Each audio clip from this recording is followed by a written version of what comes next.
बहुत ही खुशी का मौका है।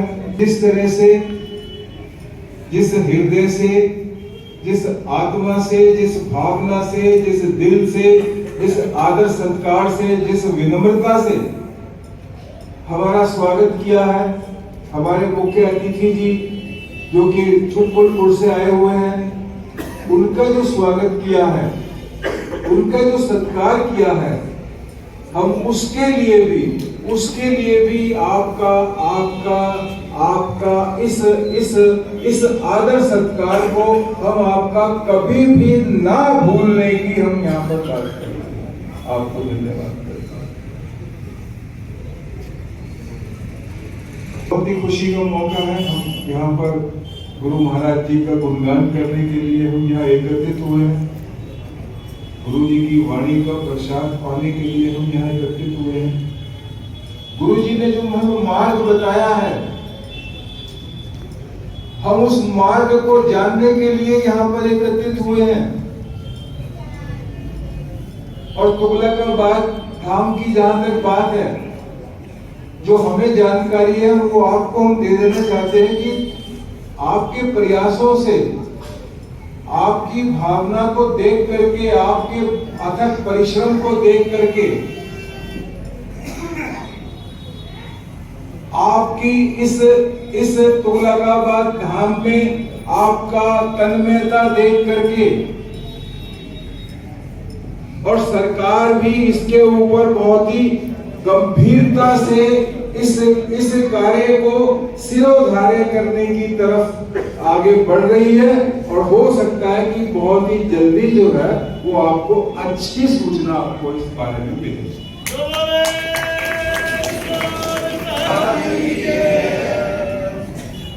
तो जैसा हमने बताया कि आज का ये जो कार्यक्रम है बहुत ही मन को प्रफुल्लित करने वाला कार्यक्रम है, मन को बहुत खुशी देने वाला कार्यक्रम है। क्योंकि सत्संग को कहा गया है कि बड़े नसीब से हमें मिलता है। जब उस ऊपर वाले की कृपा होती है, परम पिता परमात्मा की कृपा होती है, स्वयं गुरु महाराज जी की जब कृपा होती है, तो ये हमें सत्संग हमें नसीब होता है। ये हमें वचन जो गुरु महाराज जी कह गए हैं, आज से लगभग 600 साल पहले जो कह गए हैं, वो वचन जो बहुत ही कल्याणकारी है, तो अपरंपार हम ये निवेदन करना चाहते हैं आपसे इस सत्संग के माध्यम से। सत्संग की महिमा बहुत अपरंपार है। सत्संग में हमारी जून बदलने की क्षमता है, हमारा जीवन बदलने की क्षमता है, हमारा आमूल चूल परिवर्तन हमारे में आ जाए, ये सत्संग में क्षमता है।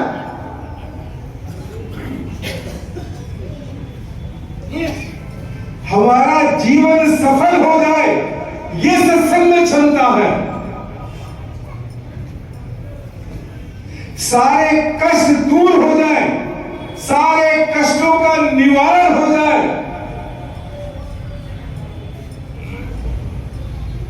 ये सत्संग की शक्ति है। तो इसलिए, और हाँ, इसमें तो ये सत्संग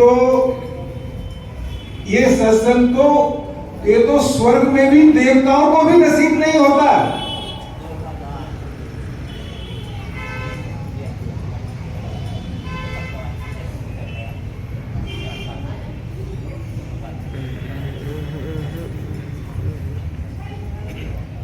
बोल गुरु रविदास महाराज की। सत्संग स्वर्ग में देवताओं को भी नसीब नहीं होता है। एक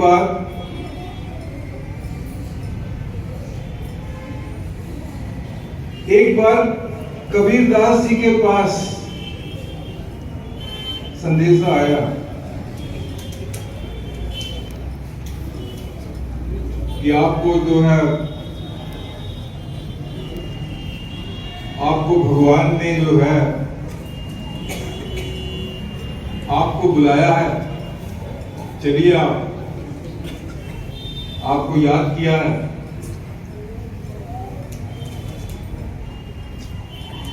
तो कबीरदास जी कहते हैं कि भाई हमें नहीं आना, हमें बैकुंठ में नहीं जाना। वो कहते बैकुंठ में आपको बुलाया है आपका आदर सत्कार करने के लिए। कहते हमें बैकुंठ में नहीं जाना।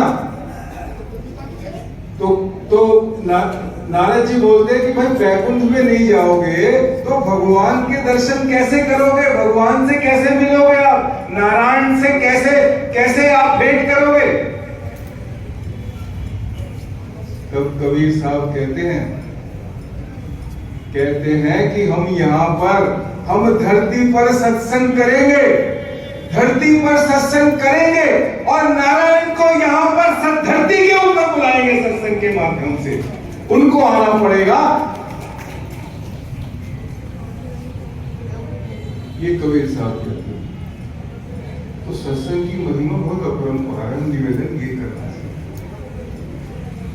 इस सत्संग का आयोजन, इस सत्संग के आयोजन के लिए हमारे जन जन का कल्याण की सोच करके सत्संग के आयोजन के लिए, हमारे बच्चों को एक अच्छा भविष्य, अच्छा उज्जवल एक रास्ता देने की सोचने के लिए, सोच करके ये जो सत्संग का आयोजन किया है, इसके लिए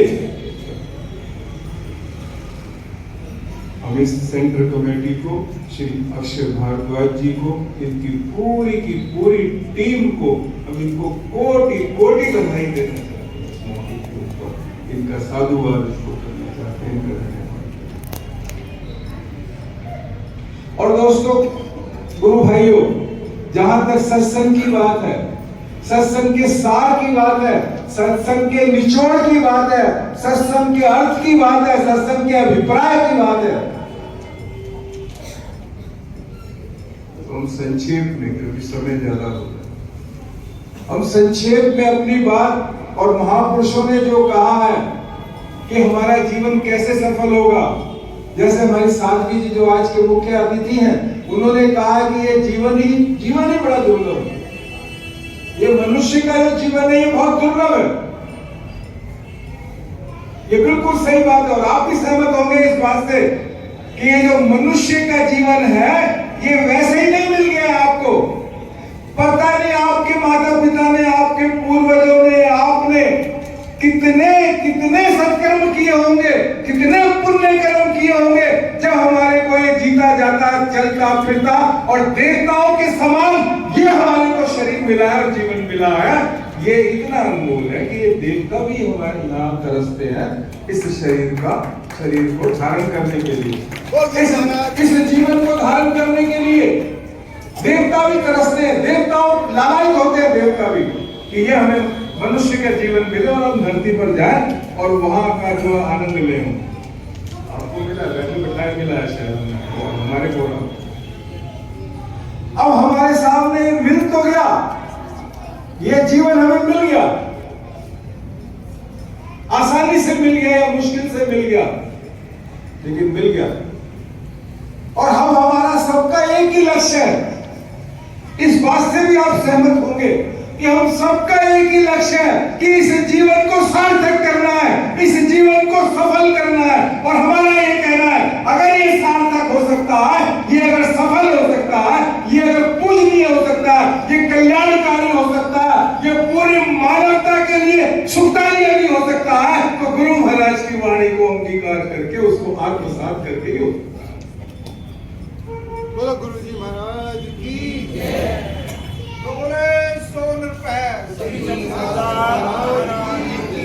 महाराज की जय। और गुरु महाराज जी ने तो वो चमत्कार करके दिखा दिया। हमें तो धन्य हो जाना चाहिए, हमें खुशी से भरपूर हो जाना चाहिए कि हमारे गुरु महाराज जी ने अथक परिश्रम करके, अथक साधना करके, अथक तप करके और ऐसा आपको निचोड़ निकाल के दे दिया कि अपने मन को अच्छा कर लो, मन को अच्छा कर लो। और अगर तुम्हारा मन अच्छा हो गया तो मेरी तरह से, जैसे मैंने गंगा जी को जो अपनी कटौती के अंदर बुला दिया, तुम भी ऐसे ही कटौती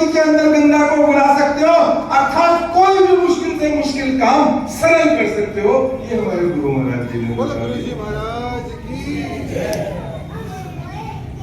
तो यहाँ से जाए तो गुरु आज संक्षेप में कि गुरु जी की जो वाणी है, अमृत वाणी है, उसको घर में रखें और उसको आत्मसात करें।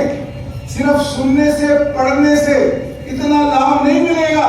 जब उसको हम जीवन में, अपने जीवन में उतारेंगे, अपने आचार विचार को उससे बदलेंगे, आचार विचार से जब जोड़ेंगे, अपने चरित्र को अच्छा बनाएंगे, अपने बुद्धि विवेक को हम प्रवीण करेंगे, अपने में साहस पैदा करेंगे, अपने को मेहनती बनाएंगे, अपने को ईमानदार बनाएंगे और इस सब के बावजूद अपने को जब सहनशील बनाएंगे तो हमारे आने वाले बच्चों के अंदर ये संस्कार झलक करके निकल के आएंगे और उनका भी कल्याण होएगा, हमारा भी कल्याण होएगा, हमारे पड़ोसी का भी कल्याण होएगा, हमारे रिश्तेदार का भी कल्याण होगा और हमारे पूर्वज जो ऊपर बैठे हैं उनका भी वहां बैठे बैठे मान सम्मान होगा और आने वाली हमारी पीढ़ियों का भी मान सम्मान होगा यदि हम गुरु जी की वाणी को हम जो है उस पर चलने का संकल्प लेंगे।